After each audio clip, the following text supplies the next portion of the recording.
that hot mess that they air in the mornings called The View had to issue not one, not two, not three, but 4 corrections, legal corrections, 4 legal notes. Not to mention what they did at that debate, where once again, they tried to fact check only one side.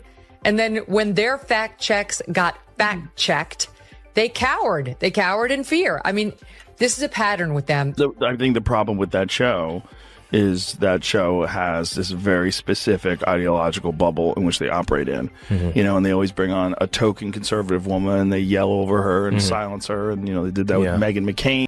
Think daytime TV is untouchable. Think again Joe Rogan and Megyn Kelly teamed up and delivered a critique so savage, one of the hosts literally froze on live camera, struggling to keep her composure. The tension. Palpable, the drama. Unmissable. If you ever thought these TV queens were invincible, consider this your wake-up call. Stick around, what happens next will have everyone talking. It's nothing Just there. go for it. Yeah, there's nothing there. Sometimes comics do that. Yeah, and the other question is then, is that representative of a big constituency? I think probably yes. Well, a lot of MSNBC people, viewers are probably also thinking, I don't even think the MSNBC viewers, I think they're a little bit more sophisticated than that. Yeah. This is like low information, blue no matter who, like older housewives who are mad at the world. That's the appeal that Whoopi Goldberg. It all kicks off like a ticking time bomb on The View. Chaos hitting full throttle. 5 women, all talking at once, like some wild, out-of-control ritual. Joy Behar is deep in her latest morning meltdown. Whoopi Goldberg looks like she's secretly solving a calculus problem off to the side. And Sunny Hostin. She's practically arguing with the laws of the universe themselves. No one's listening, everyone keeps talking over each other, while the audience erupts at the mere mention of words like empowerment or democracy. If Chaos had a daytime TV version, this would be a pure, unfiltered pandemonium on screen. Donald Trump will be sworn in as the 47th president of the United States, yay, on January 20th of this month. Not everyone's happy about it, and many people would like us to be more focused on the insurrection that he personally unleashed. If you ask them, as we discussed earlier, they think it's as bad as like the Holocaust, and you don't have to take my word for it.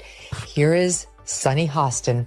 January 6th was an atrocity. It was one of the worst moments in American history.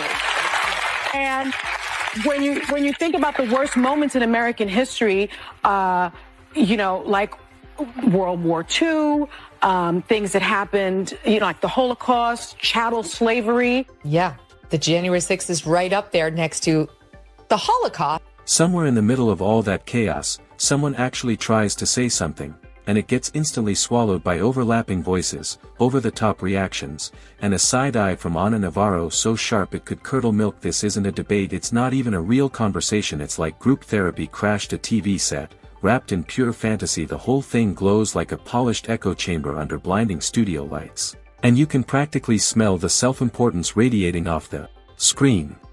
In fairness, though, I mean, The View has to be... you know, if you average out The View hosts, among the dumbest people on television. And so it's like they say the thing that people are thinking, but they say it very directly, so they expose whatever truth. But I don't think some of them are dumb. You don't think so? No, I don't think Sunny Hostin. You think it's deliberate? I think she's ideologically driven, and they have blinders on, for sure. I don't think Sunny's dumb. But Whoopi is certainly not the brightest person, and what she just said just doesn't make any sense. It's just like so silly to say. It's not a well thought out. It's like if you had an idea for a premise and you like it was totally baked and half baked, and you went on stage with it and just it's not. Then Joe Rogan enters, not with shouting, but with that calm, unshakable presence of someone who's seen it all. Astronauts, monks, even guests convinced shape-shifting creatures control the world. He's faced them all, and yet, The View, he looks at it like it can't possibly be real television. They're disgusting. She's Ana Navarro. In your wildest imagination, you could never solo host a show. You will only ever make it as part of an ensemble, and you could never hope to achieve the success that Tucker Carlson has. So you can sit in your little cheap seats all day long and enjoy your little negative henpecking, but your careers are going nowhere, and Tucker is about to dominate in whatever space he goes. Then Megyn Kelly steps in, heels clicking like a sharpshooter, walking straight to the target. This is the woman mainstream networks couldn't control. Too blunt for Fox,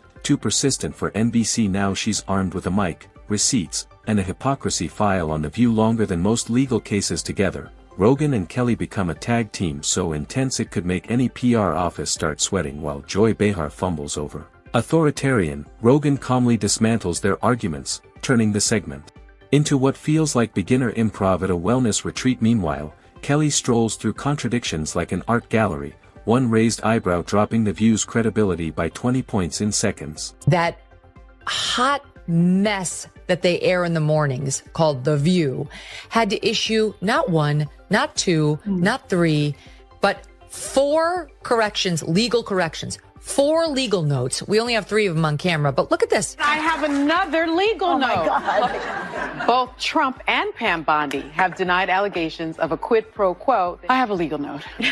You want to take this one, Joy, or are you Matt good? Gaetz has long denied all allegations and has not been charged with any crime. That's true. Also, another legal note, Pete Hegseth's lawyer said he paid the woman in 2023 to head off the threat of a baseless lawsuit. Oh. He has denied any wrongdoing. Not to mention what they did at that debate, where once again, they tried to fact check only one side, and then when their fact checks got fact checked, they cowered. They cowered in fear. I mean, this is a pattern. Rogan becomes the sledgehammer of logic, Kelly, the scalpel slicing through fake outrage, shallow ego, and whatever Ana Navarro calls an argument. The View once floated untouchable inside a protected media bubble, where knowing Clinton-era trivia was more important than facts. That bubble burst the moment Rogan and Kelly stepped in. They aren't chasing awards or applause, they're armed with facts, logic, and irony. Suddenly, the show looks like it brought a kazoo to a sword fight. The spark ignites, chaos erupts, and The View targets Robert F. Kennedy Jr., mocking him without research and rolling their eyes like the basics of civics are rocket science. Interesting, because I think Sunny is very intelligent, but she's ideologically captured. Right. You know, that's sort of, I think the other ones, there's a couple of the other ones, don't have to name any names, are just very dull-minded. But I think Sunny's not one of them. I think she's smart, but captured. Sure, And, I think she came into it with an agenda. Of course. You know. They do everything with an agenda. They didn't stop at one guest. They tossed the idea of free speech into the fire. Any opinion outside their studio-approved brunch worldview is treated like a threat. Rogan delivers a slow, steady logic breakdown, slicing their segment apart without raising his voice. He exposes what should have been obvious. The hosts don't watch the content they attack, don't check facts, and stage outrage for applause. It's less information, more a performance to please the studio crowd. Melania Trump came out and said she's about as pro-choice as they come. And here was the reaction on The View. I think she hates him. Yeah, well, yeah. Okay, so we can all That's a agree on given. that. That's a given. I also think that she wants to take him out. She does not want to be the first lady anymore. They agree with you. She doesn't want to be the first lady. She destroyed the Rose Garden. Who hates Christmas? Melania Trump hates Christmas. She doesn't want to decorate for Christmas. She doesn't want anything to do with him. About that, yeah. She doesn't want to sleep in the same room with him. She can't tolerate him. Would you look? This is a network that still runs out fact checks to these women, like it's concerned about them staying factual. She hates Trump. She doesn't want to be near him. She doesn't want to be president again. She destroyed the Rose Garden, and she hates Christmas. That is what passes for news on a network. They did a presidential debate. Rogan didn't need cheap shots. He used their own clips, contradictions, and accidental comedy like a seasoned prosecutor. Calm, measured, devastating. He showed how they skim headlines, repeat social media takes, and treat real research like forbidden fruit. While The View shouted into the void, Rogan reminded everyone, truth doesn't need volume, it needs accuracy. Just as his slow-motion takedown fades, Kelly steps in with precision, breaking the segment apart like a bored lawyer reviewing kindergarten homework. She exposes the show's formula: anything is offensive unless it comes from them. I have no hate for Joy Behar. If I saw her, I'd give her a hug. I'd probably say the same thing about me if I was her. You're worried about losing your job, and you're worried about podcasts taking over, and who's the source of news, and we said Donald Trump was Hitler, but half the country disagreed with us, and he won, and this is fucking great, and Joe Rogan believes in dragon! According to Kelly, free speech on The View only counts if filtered through daytime TV privilege. She didn't hold back. Joy Behar got called out for acting like the grand guardian of progressivism while spouting takes any real feminist would cringe at. Sunny Hostin's polished lawyer persona got shredded too, exposing the show's emotional standoff, where disagreement is treated as betrayal. The roast got surgical when facts appeared. Unlike The View's emotional half-takes, Rogan and Kelly came armed with transcripts, context, and research, reading beyond headlines like it's a superpower in modern media.